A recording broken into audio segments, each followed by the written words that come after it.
Bismillahirrahmanirrahim. Assalamualaikum warahmatullahi wabarakatuh. Perkenalkan, nama saya Intan Mulyani dengan NIM 22004156. Saya dari mahasiswi STHI Hubulatan Duri semester 4. Saya memenuhi tugas mata kuliah Etika dan Profesi Guru dengan berjudul Isu-isu Pendidikan Indonesia Terkini. Indonesia terdiri dari 200.000 lebih sekolah, memiliki lebih dari 45 juta murid dan 2 juta guru. Tapi sayangnya kita juga salah satu negara memiliki performa yang rendah. Menurut PISA, Indonesia ranking 60 dari 70 negara. Kita sangat ketinggalan jauh dikarenakan kualitas pendidikan Indonesia yang sangat rendah. Saat membahas tentang pendidikan, tentunya berkaitan dengan guru dan murid. Indonesia memiliki sedikit guru yang profesional di bidangnya, sehingga tidak memiliki performa yang maksimal dalam belajar. Dalam Undang-Undang Nomor 2 Tahun 1989, pendidikan adalah usaha sadar untuk menyiapkan peserta didik melalui kegiatan bimbingan, pengajaran, atau latihan bagi peranannya di masa yang akan datang. Menurut Ki Hajar Dewantara, pendidikan adalah suatu tuntunan di dalam hidup tumbuhnya anak-anak. Maksudnya ialah bahwa pendidikan menuntun segala kekuatan kodrat yang ada pada peserta didik agar sebagai manusia dan anggota masyarakat dapat mencapai keselamatan dan kebahagiaan hidup yang setinggi-tingginya. Nah, dari situ Indonesia memiliki banyak masalah tentang pendidikan. Salah satunya di masa sekarang. Masalah pendidikan yang kita temui adalah jangkauan belajar melalui daring. Tetapi menurut saya bukan itu inti pokok dari permasalahan yang seharusnya. Menurut saya, belajar itu bisa di mana saja, dengan adanya atau tanpa guru, di sekolah atau di rumah.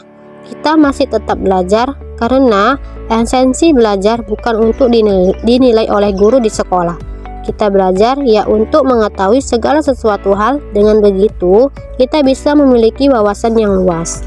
Sebenarnya, tujuan pendidikan itu apa sih? Tentu, setiap orang berbeda perspektif mengenai tujuan pendidikan. Menurut dari yang saya baca, tujuan pendidikan adalah untuk menyiapkan manusia agar siap dalam menjalani hidupnya. Pendidikan juga bisa membantu manusia supaya mempunyai skill untuk menjalani hidup. Masalahnya, apakah sekolah berperan seperti itu? Menurut Neurogeneration menyampaikan, sekolah yang ada belum bisa mencapai tujuan tersebut karena yang dihargai di sekolah adalah nilai tinggi.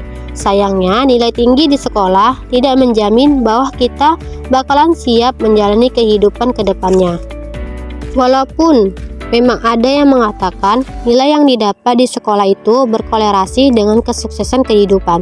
Tapi kebanyakan yang kita temui, orang yang tidak sekolah masih tetap bisa masuk ke dalam standar sukses. Contohnya Albert Einstein. Nah, tadi ada membahas tentang menurut PISA. Menurut PISA, Indonesia menempati peringkat ke-62 dari 70 negara. Ini artinya Indonesia masuk ke dalam 6 besar dengan pendidikan terburuk. Lalu, kenapa bisa begitu? Nah, kalau kita ditanya kenapa, jawabannya bisa saja sangat beragam. Jadi, kita merangkum setidaknya ada 3 penyebab terbesar mengapa pendidikan di Indonesia masih tertinggal. Yang pertama yaitu akses. Seperti yang kita ketahui, Indonesia merupakan negara kepulauan dari Sabang sampai Merauke. Selain membawa hal positif, tentu hal tersebut juga mendatangkan efek negatif. Dalam artian, fasilitas pendidikan di pulau tertentu tidak sama dengan fasilitas di pulau yang lain. Hal ini jelas menimbulkan pertimbangan, sedangkan fasilitas pendidikan sangat berpengaruh pada proses belajar mengajar. Oleh karena itu, isu akses ini harus segera diselesaikan. Kedua yaitu kualitas pengajar. Isu berikutnya yaitu mahirnya kualitas guru. Jadi, tahun 2012 hingga 2015 sebanyak 1,3 juta dari 1,6 juta guru gagal mencapai nilai minimum pada uji kompetensi guru atau UKG. UKG itu ialah mengukur kompetensi untuk mengelola pembelajaran dan pemahaman atas mata pelajaran yang diajarkan. Penyebab dari rendahnya kualitas guru adalah proses perekrutan guru yang tidak fokus ke pemilihan tenaga pendidik profesional. melainkan untuk memenuhi tuntutan kebutuhan aparatur sipil negara atau ASN dalam pendidikan.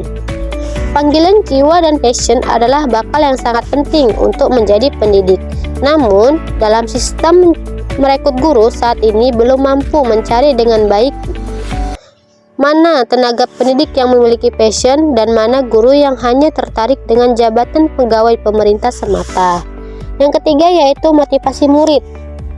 Saat ini Indonesia memasuki era di mana nilai dan IPK tidak menjamin kompetensi. Terdapat salah pola pikir di mana murid di era sekarang hanya terfokuskan untuk mendapatkan nilai setinggi-tingginya tanpa mengetahui apa manfaat ilmu yang telah ia pelajari. Padahal tujuan pendidikan yaitu untuk menyiapkan manusia dalam menghadapi kehidupan nyata. Jadi selain mendapatkan nilai tinggi, tentu skill dan karakter perlu dibentuk.